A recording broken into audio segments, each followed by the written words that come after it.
messieurs les ministres, mesdames et messieurs les ambassadeurs, et si vous me permettez, mes chers amis. Tout d'abord, pour moi, c'est un grand honneur d'intervenir aujourd'hui ici à Casablanca. Et comme chacun le sait, pour moi, le Maroc, c'est ma vie, c'est mon identité. J'allais dire, c'est ma famille. Et donc, quand on m'invite au Maroc, quels que soient les thèmes, quelles que soient les invitations, je dis oui, systématiquement. Alors aujourd'hui, c'est vrai qu'intervenir sur un thème aussi fondamental que celui du co-développement, j'allais dire finalement le faire au Maroc, c'est assez simple, puisque nous avons tous les arguments qui fondent le succès du co-développement, j'allais dire selon la définition marocaine. Mais avant d'entamer mon discours, je regardais tout à l'heure le petit film qui a été projeté. Je le regardais avec beaucoup d'émotion. D'abord, voir Sa Majesté le roi Mohamed VI dans sa tournée africaine, comme grand acteur de cette diplomatie africaine, dont il a pris effectivement le leadership. Vous savez, le leadership, vous l'avez ou vous ne l'avez pas. Et je sais de quoi je parle. Et donc, pour moi, j'ai trouvé ce film finalement extrêmement parlant. Faire un discours après ce petit film, tout a été dit. Alors, ça a été dit en images, on essaye de le mettre en parole, mais nous serons toujours en deçà des grandes avancées et de cette grande vision qu'a Sa Majesté le roi Mohamed VI pour le co-développement et pour le continent africain. Et pour cela, je souhaiterais, mesdames et messieurs, vous demander d'applaudir très chaleureusement les organisateurs, les responsables du matin pour cette conférence internationale qui nous permet de nous rencontrer. Cette conférence nous permet, c'est une excellente occasion, de rappeler finalement que la vision très anticipée de Sa Majesté le Roi correspond aux besoins de l'époque, c'est-à-dire aux besoins du Maroc évidemment, mais aussi de l'Afrique et de l'Europe. Et je crois que l'Europe, et je parle en présence d'ambassadeurs européens dans cette salle, je crois que l'Europe n'en a pas vraiment et pleinement conscience à ce jour. Le co-développement est pour moi à la fois une philosophie, un programme, indiquant les tâches de l'avenir, mais aussi une méthode de l'action. J'ajoute aussi que pour un co-développement totalement réussi, cela nécessite une impulsion très forte, un État tout aussi fort, mais aussi une direction très claire, évidemment, qui en maîtrise les enjeux. Sa Majesté le roi Mohamed VI est, de ce point de vue, extrêmement exemplaire. Alors la philosophie. Aujourd'hui, nombreux sont les termes pour parler d'économie, parler de développement. On parle d'économie participative, on parle d'économie de marché, d'économie sociale et solidaire, on parle de développement durable, de solidarité internationale, voire même de mal-développement. Tous ces termes correspondent à une classification des pays qui finalement continue d'être marquée par la vision du siècle dernier, c'est-à-dire une vision extrêmement réductrice de l'état du monde. J'oserais même une vision d'avant la chute du mur de Berlin, où finalement les grandes puissances se considéraient en droit de se partager en aire d'influence la totalité du monde. Et puis cette vision que nous aurions d'un côté les pays développés, que certains appellent encore les pays du Nord, et de l'autre les pays en voie de développement, que d'autres nommeront les pays du Sud, et qui seraient finalement, et on le sait tous, des lieux de villégiature, plus ou moins heureux, comme si la seule activité était au mieux de l'artisanat, pour ne pas dire du folklore. Pardon d'être aussi honnête que cela. C'est en réalité une vision idéologique qui fige les représentations, pour ne pas dire qui infantilise totalement. Beaucoup de pays dits du Sud n'ont absolument rien à envier en matière de développement à nombre de pays du Nord, notamment en Europe. Pourtant, beaucoup continuent à les classer dans la catégorie très fourre-tout des pays du Sud. Les plus indulgents diront que ce sont des pays émergents, sans qu'on sache si un jour ils cesseront d'émerger pour passer à l'âge adulte des nations. Ce vocabulaire infantilisant vise à dire que finalement l'âge adulte ne serait que l'apanage des pays du Nord. Ces termes ne permettent plus de décrire l'état du monde et ne tiennent pas compte des avancées et des progrès, et surtout du fait que le Nord est plus que jamais aujourd'hui lié au Sud, et souvent dans une relation de dépendance. Nous le savons, il y a une sorte finalement de revanche, même parfois tragique, de l'histoire. Auparavant, l'Est et l'Ouest s'autosuffisaient. Et on pouvait finalement se regarder en chien de faïence et se faire la guerre dans les pays du Sud. Aujourd'hui, les pays du Nord sont de plus en plus tragiquement dépendants de ce qui se passe au Sud. Et on le voit tous les jours, et l'actualité internationale nous le rappelle tous les jours.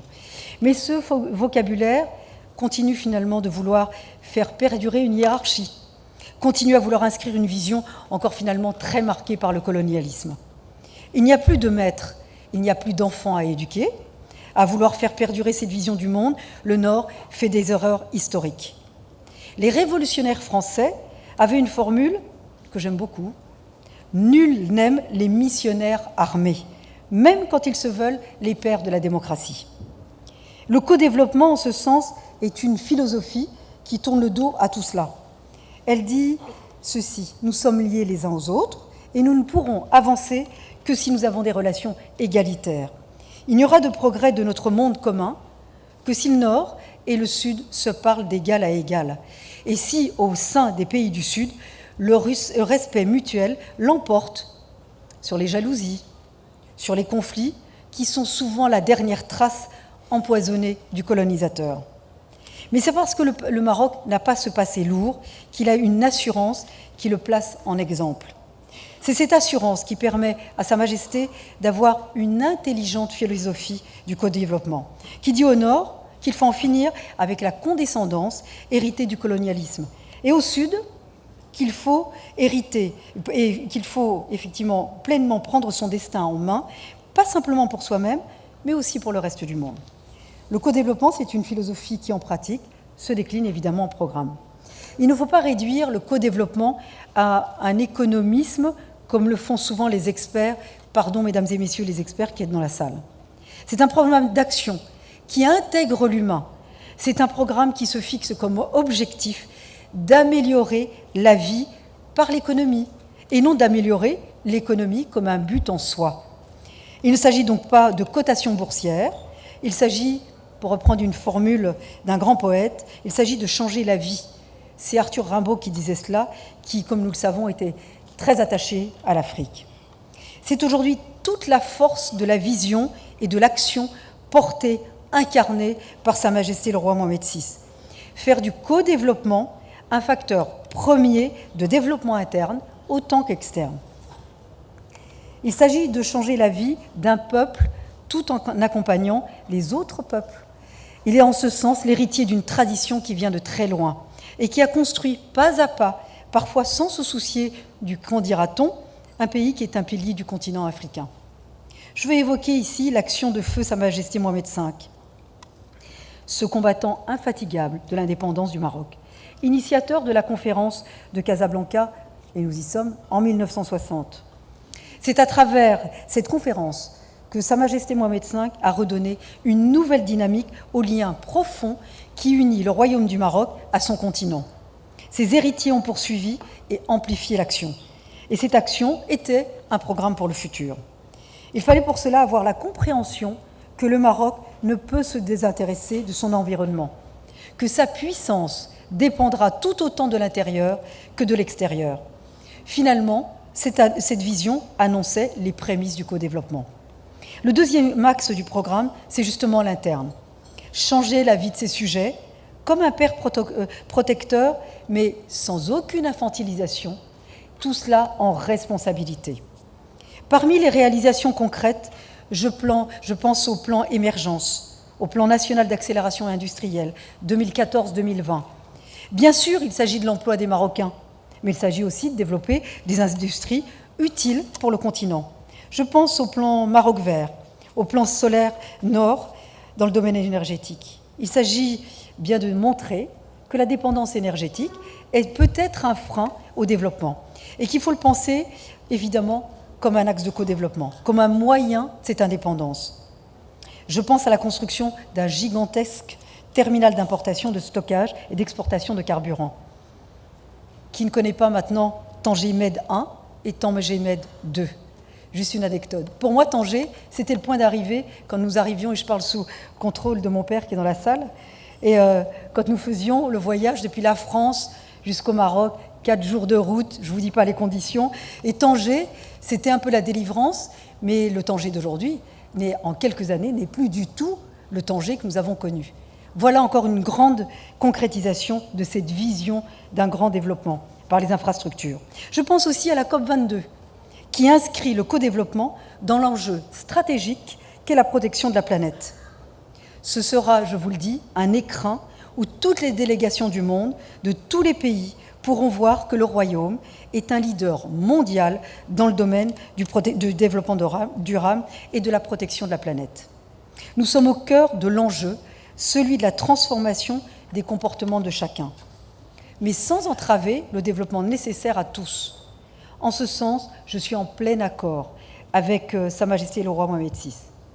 Je cite, « Les idéologies de la décroissance sont des idéologies d'enfants gâtés et égoïstes. » Le Royaume, par son dynamisme, notamment généré par la politique de co-développement, a permis des réformes essentielles pour lutter contre les inégalités. Et je suis très sensible à ce sujet. Je ne connais pas sur ce continent de programme plus ambitieux. C'est un accès plus large à une école gratuite, avec comme corollaire un recul notoire de l'analphabétisme. La scolarisation des filles, très important, est un excellent indicateur, comme celui d'ailleurs de la scolarisation des catégories les plus défavorisées. C'est aussi la mise en place d'une sécurité sociale renforcée. C'est le développement d'un système de retraite. C'est un programme qui, en donnant à chacun la possibilité de maîtriser son destin, responsabilise l'ensemble de la société en lui permettant d'accéder au savoir et à la culture. C'est un programme qui permet ainsi l'émergence d'une classe moyenne moderne, ouverte, qui devient le socle de la société marocaine, son noyau stable.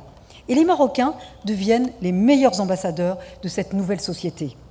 Le co-développement mis en avant par Sa Majesté est donc l'inverse d'une politique qui ne viserait finalement qu'à permettre à des entreprises du Nord de venir faire des profits, en oubliant évidemment le bien-être des populations locales.